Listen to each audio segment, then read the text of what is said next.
नमस्कार, दीपास किचन मध्ये आज आपण परफेक्ट ढोकळ्याची रेसिपी पाहतोय। विशेष करून जे नवशिके आहेत किंवा बऱ्याच जणांचा ढोकळा मध्येच बसतो, त्याला जाळी सुटत नाही, अशांसाठी हा व्हिडिओ अगदी महत्त्वपूर्ण असा ठरणार आहे। यामध्ये आपण परफेक्ट असं साहित्याचं प्रमाण तसेच यामध्ये भरपूर साऱ्या टिप्स सहित ही रेसिपी मी आज तुम्हाला शेअर केलेली आहे। त्यामुळे तुमचा ढोकळा अगदी मऊ लुसलुशीत तितकाच जाळीदार आणि एकदम खमंग असा बनला जातो। फोडणी सुद्धा बनवण्याची एक छान अशी पद्धत मी ते तुम्हाला शेअर केलेली आहे। तसेच ढोकळा अजिबात बसू नये, तो व्यवस्थित फुगण्यासाठी सुद्धा महत्त्वपूर्ण अशा भरपूर टिप्स मी तुम्हाला सांगितलेल्या आहे। त्यामुळे पहिल्याच प्रयत्नामध्ये तुम्ही हा अगदी परफेक्ट असा ढोकळा बनवू शकता। नक्की एकदा माझ्या पद्धतीने ही रेसिपी तुम्ही ट्राय करून बघा, तुमचा ढोकळा कधीच बिघडणार नाही। चला तर मग वेळ न घालवता आपण आपल्या रेसिपीला सुरुवात करूयात। इथे आपण ढोकळा बनवण्यासाठी एका भांड्यामध्ये 2 चमचे इतकी पिठी साखर घ्यायची आहे। पोहे खायचे जो चमचा असतो त्याने मी 2 चमचे ही पिठी साखर घेतलेली आहे। त्यामध्ये चवीनुसार मीठ घालायचं आहे। त्यानंतर यामध्ये आपण 1 वाटी इतकं हे पाणी घातलेलं आहे। आता याला विस्करच्या साहाय्याने व्यवस्थित असं हलवून घेऊयात, म्हणजे साखर आणि मीठ व्यवस्थित असं पाण्यामध्ये विरघळलं गेलं की यामध्ये आपण बेसन पीठ घालणार आहोत।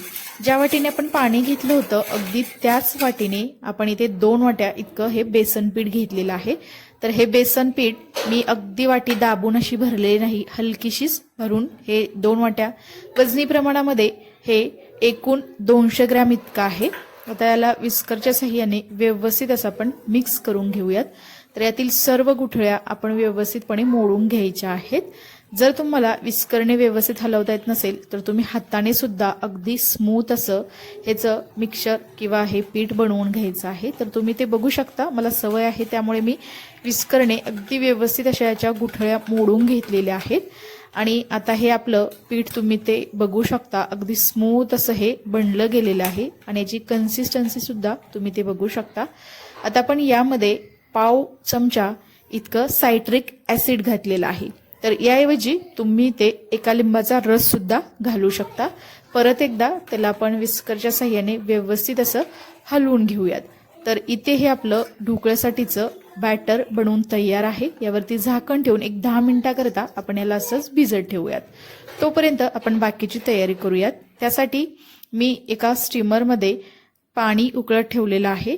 तसेच इथे आपण एका ह्या ताटलीला तेल सुद्धा लावून घ्यायचं आहे, कारण यामध्ये आपण हा आजचा ढोकळा व्यवस्थित असा वाफवून घेणार आहोत। सर्व बाजूने तेल लावलेलं आहे आणि इकडे 10 मिनिटानंतर तुम्ही ते बघू शकता पीठ सुद्धा आपलं व्यवस्थित असं भिजलं गेलेलं आहे। आता यामध्ये अर्धा चमचा इतका खाण्याचा सोडा घातलेला आहे। जे आपले घरातील पोहे खाण्याचे चमचे असतात त्याच चमच्याने इथे आपण अर्धा चमचा बेकिंग पावडर सुद्धा घालायची आहे। त्यानंतर इथे मी साधारणतः 2 चमचे इतकं हे तेल घातलेलं आहे आणि या सोड्यावरती आणि बेकिंग पावडरवरती थोडंसं आपण असं पाणी सोडून घ्यायचं आहे आणि आता याला व्यवस्थित असं परत एकदा याला हलवून घेऊयात। तर तुम्ही ते बघू शकता पीठ अगदी असं फुगलेलं आहे किंवा एकदम असं त्याची रिॲक्शन झालेली आहे आणि मस्त असं हलकं फुलकं हे पीठ आपलं झालेलं आहे। त्यानंतर आता आपण विस्करने थोडंसं याला हलवून घेतलेलं आहे। आता आपण हाताने सुद्धा याला चांगलं असं फेटून घ्यायचं आहे। जेवढं तुम्ही व्यवस्थित आणि जास्त वेळ फेटाल तेवढा तुमचा ढोकळा अगदी स्पॉन्जी असा आणि एकदम जाळीदार असा बनला जातो। इथे बघू शकता व्यवस्थित असं मी त्याला हलवून घेतलेलं आहे। तसेच इकडे ताटलीला तेल सुद्धा आपण लावून घेतलेलं आहे। आता आपण यामध्ये तयार बॅटर घालूयात आणि ताटली थोडीशी आपण अशी हलवून घेऊयात, त्यामुळे हे बॅटर अगदी व्यवस्थित असं सेट होतं, यामध्ये अजिबात अशी हवा राहत नाही। तर तुम्ही ते बघू शकता बॅटर व्यवस्थित असं सेट झालेलं आहे। तसेच इकडे आपण इडली पात्रामध्ये पाणी सुद्धा उकळून घेतलेलं आहे। त्यामध्ये हे तयार असणारं बॅटर त्याची ही ताटली ठेवायची आहे आणि यावरती झाकण ठेवून आपण याला एक 25 मिनिटाकरता हाय हीटवरती किंवा मोठ्या गॅसवरती याला आपण वाफवून घ्यायचं आहे। एक 25 मिनिटानंतर आपण सुरी घालून बघूयात। तर इथे तुम्ही बघू शकता सुरी अगदी क्लीन अशी निघालेली आहे, म्हणजे ढोकळा व्यवस्थित असा शिजला गेलेला आहे, वाफवला गेलेला आहे। आता ही ताटली आपण काढून थंड होण्यासाठी ठेवून देऊयात। इकडे आपला ढोकळा थंड होतोय तोपर्यंत आपण इकडे फोडणी करूयात. त्यासाठी गॅसवरती मी पातेलं ठेवलेलं आहे. पातेलं हलकंसं गरम झाले की त्यामध्ये 2 मोठे चमचे इतकं तेल घातलेलं आहे.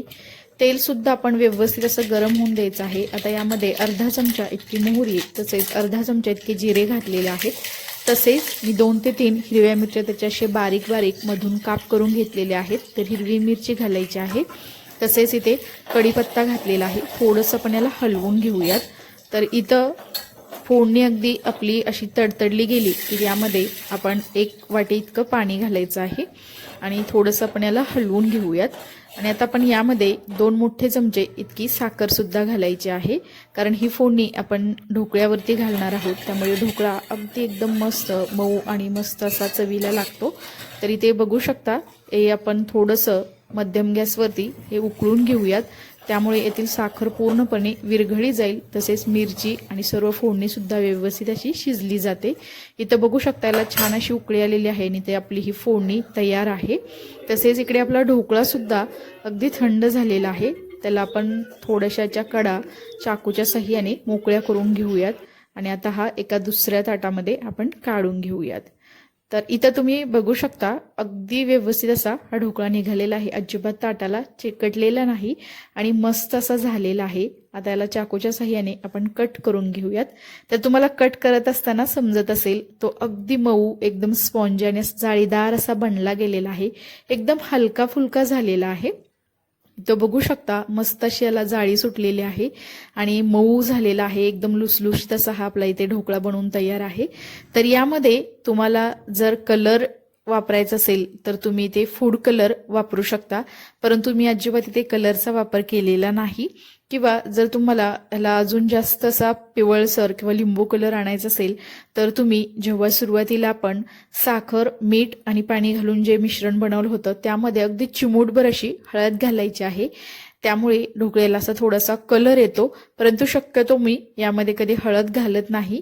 नाहीतर तुम्ही जास्त जर हळदीचं प्रमाण घातलं तर ढोकळा वाफवल्यानंतर तो थोडासा लालसर बनला जातो.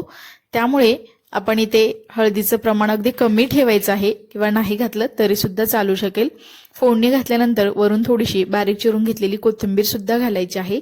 आणि इथं हे तुम्ही बघू शकता अगदी खमंग असा मस्त असा आपला हा ढोकळा घरच्या घरी बनवून तयार झालेला आहे. तर अगदी मस्त अशी याला जाळी सुटलेली आहे आणि मऊ आणि लुसलुशीत असा बनला गेलेला आहे.